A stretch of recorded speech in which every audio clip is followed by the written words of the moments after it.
Hello everyone, my name is Cybill Sixpence and I have built this beautiful gnome house. I'm going to show you how to build it. The environment I've made around it is optional, but you can build it as well. I'm going to show you how. Here is your materials list. Just pause the video, go get what you need, go find you a nice place to build. Let's go get started. The floor plan is pretty easy. It's just simply a circle with 7 blocks and 4 blocks on the diagonal. Just like this.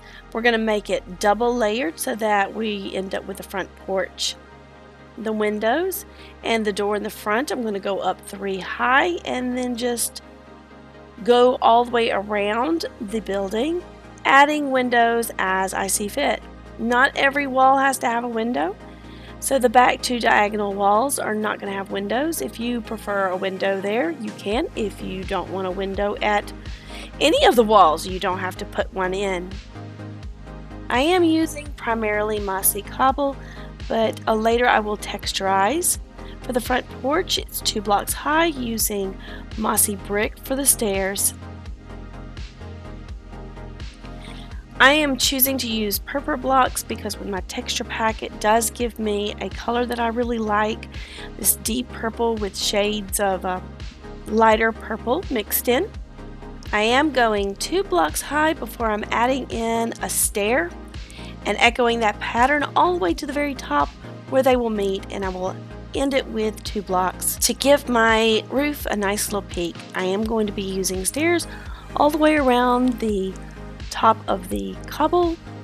This will be a cone-shaped roof, so I'm going to be extending those blocks in the same pattern all the way up to the very top.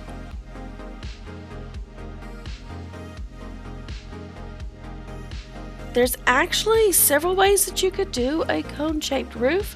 I have included a short that I have done about a year ago with 5 different roof patterns for cone shapes. If you want to go with something a little bit more decorative or more detailed, try one of these out.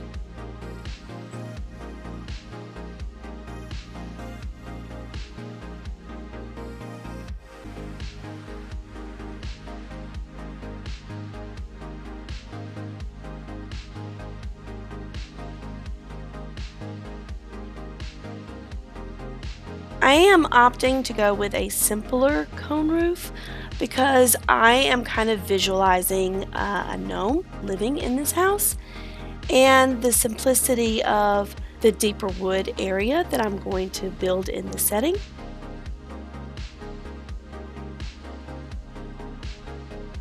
But ultimately the cone-shaped roof idea and the way that you might visualize this gnome house is entirely up to you and what you think of it.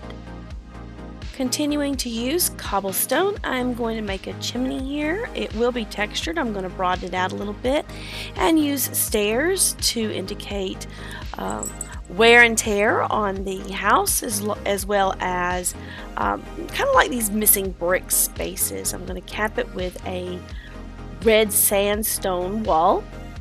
Now over here on the opposite side of the chimney, I'm going to build kind of this 3rd floor room where I will also have a window and some flowers right there at the windowsill, and I actually think that I'm going to build this with a cone-shaped roof that matches the rest of the house until I got finished with the cone-shaped house and stood back and looked at it a little bit and kind of felt like it might have been too many peaks that land in the same area. So you're watching me make those cone-shaped roofs, but you're going to also watch me bring it back down. What I end up doing is making a very flat cone-shaped roof where it just has a slight peak using some slabs instead of some blocks.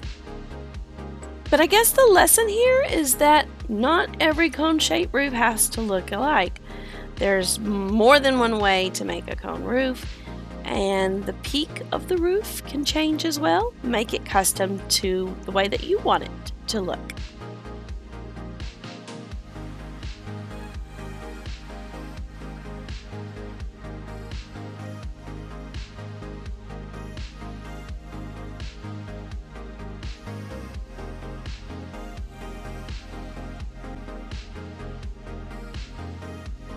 There we go, that looks much better. It does give some extra levels from the roof to indicate that there's more here than meets the eye. So I am digging out a large window. This is kind of the second floor of the gnome house, and I'm adding in some glasses. I am choosing to use orange and yellow glass so that it looks warm inside. I am putting the orange glass on the top and the yellow glass on the bottom. I just love this texture pattern, and I love the way that it gives those extra designs inside of the glass panes. Adding iron bars makes it look like it has a little bit of some gating and some fencing, and then adding iron bars to my little side windows makes it look like open shutters. So if you recall, I built this primarily with mossy cobble, and so we're going to be texturing, adding in mossy brick, stone, regular cobble. We're even going to throw in some gravel. We're going to mix it in. It's very randomized, but you just keep adding in until you see that it looks the way that it should look. It really should give a very heavily weathered or even woodsy feel. Now for the pathway. If you're building this in a real world, you may have to alter your pathway to fit whatever your environment already is. This is just an empty map. I am choosing to use dry mud, packed mud, wet mud.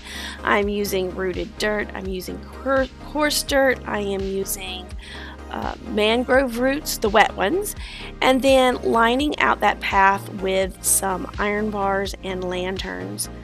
If this was in your map, you might already be weaving in and out of trees with your pathway. I'm going to be planting my trees in to create that environment. Adding vines to the buildings and the areas around you can also add extra texture. I'm using lichen here, which is going to also increase that glow effect, but I'm going to go back in and throw in some regular vines as well so that it gives a overgrown look. I'm starting to build in my environment that's going to surround the house by using a mixture of spruce and jungle leaves and just kind of circling each of the lanterns with it. It's not going to be all that I put in. I'm going to be doing several flowers to include poppies and dandelions and cornflowers and oxeye daisies. I'm going to also be using some sweet berries. I'm going to use some cornflowers. I'm going to be using crimson fungus and warped fungus, torch flowers, and pitcher plants. Of course, to fill in extra greenery, I'm going to be hitting some bone meal for some extra random grass around the pathway.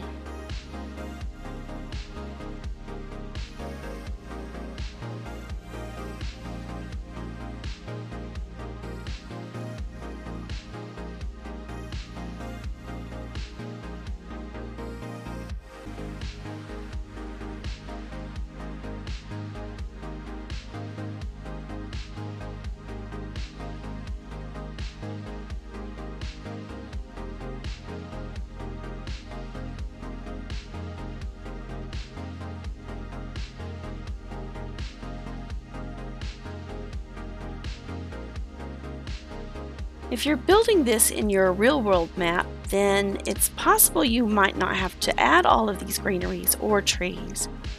I'm going to be adding in mangrove because I love how tall they get, and I love that they have the vines. You could do the same thing with the jungle trees as well to get that vine, but there's just something I would say magical about the mangrove trees, so I'm going to be using those. If you're building your environment, if you come across a section of tree or something that just seems to be blocking your path, you can always just get rid of it.